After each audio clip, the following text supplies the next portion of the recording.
আপনারা মানেন বা না মানেন, দীর্ঘ 15-16 বছর হিন্দুদের উপরে কোনো বিএনপি জামাত হামলার কেউ কোনো উদাহরণ দেখাতে পারবে না। কোথাও মাথায় বাড়ি দেওয়া হয় নাই। যত নিপীড়ন করেছে হাসিনা সরকার। আমরা শখ করে মন্দির পাহারা দেই, বলে শখ করে মন্দির পাহারা দেই? শখ করে মন্দির পাহারা দেই না। আজকে ন্যারেটিভ পরিষ্কার করতে হবে। দুই একটা গণমাধ্যম ন্যারেটিভ দিচ্ছে যে পুলিশ এবং হিন্দুদের মধ্যে সংঘর্ষ হয়েছে, একজন মারা গেছে। আপনাদের কাছে আমি দাবি করছি, বলবেন পুলিশ হিন্দুদের মধ্যে সংঘর্ষ হয়েছে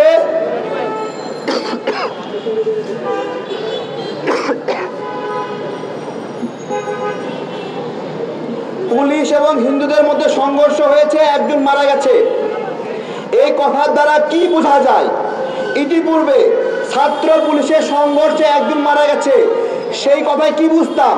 যে পুলিশের গুলিতে ছাত্ররা একজন মারা গেছে।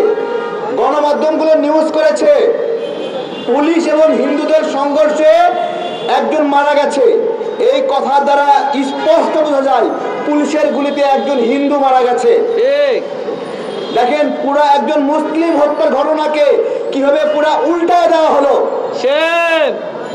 10 বছর পরে এই নিউজ হাতে নিয়ে কেউ বুঝতেই পারবে না 10 বছর আগে এইখানে সাইফুল ইসলাম নামে কেউ খুন হয়েছিল। গণমাধ্যম ভাইদেরকে বলছি, এ কেমন ন্যায় বিচার করলেন মুসলমানদের উপরে? আপনাদের প্রতি আমাদের জিজ্ঞাসা।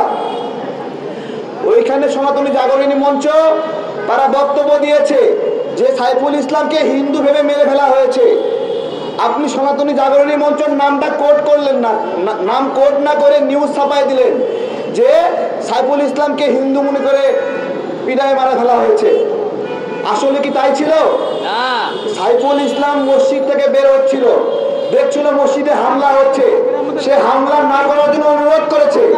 সেই হামলা কেটা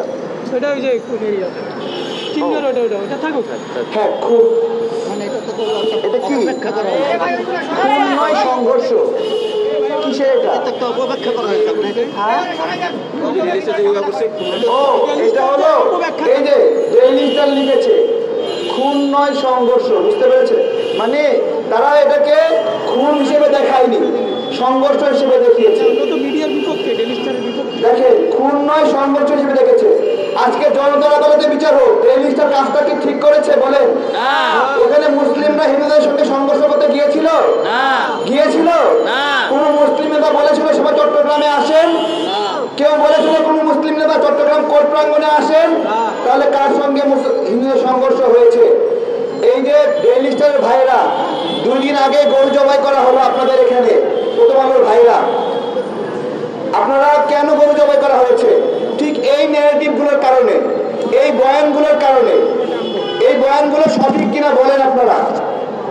আমরা হিন্দু ভাইদের উদ্দেশ্যে বলবো, আপনারা জবাব দিবেন। জবাবটা হলো চট্টগ্রামে যে প্রোগ্রাম, এই প্রোগ্রামে যে সকল হিন্দুকে আপনারা বুঝে নিয়ে গিয়েছেন, সেই প্রোগ্রামের হিন্দু ভাইরা 8 দফার 1 দফাও কেন জানে না বলেন?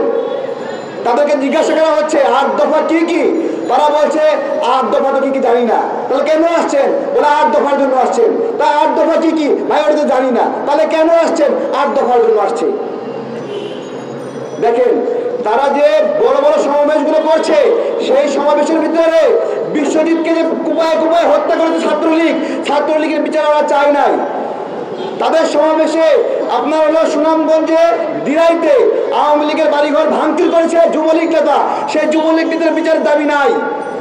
তাদের সমাবেশে ওই 8 দফার মধ্যে ব্রাহ্মণবাড়িয়া নাসিরনগরে যে তাদের ঘর ভেঙে তছনছ করে দিয়েছে আওয়ামী লীগ নেতা, এবং সেই আওয়ামী লীগ নেতাকে শেখ হাসিনা নমিনেশন দিয়েছিল, বিচারের দাবির মধ্যে ওইটা নাই। বিচারের মধ্যে রংপুরে সৈকত 20টি হিন্দু বাড়ি পুড়াই দিয়েছে, সেই দাবি নাই 8 দফার মধ্যে। কেন নাই? কেন নাই? ওই দাবিগুলো করলে হাসিনা বেকায়দায় করে, ওই জন্য আপনারা মানেন বা না মানেন, দীর্ঘ 15-16 বছর হিন্দুদের উপরে কোনো বিএনপি জামাত হামলার কেউ কোনো উদাহরণ দেখাতে পারবে না। কোথাও মাথায় বাড়ি দেওয়া হয় নাই। যত নিপীড়ন করেছে হাসিনা সরকার, কিন্তু হাসিনার বিরুদ্ধে কোনো প্রোগ্রাম করেনি, কারণ হাসিনাকে হিন্দুরা বেকায়দায় ফেলতে চায় নাই।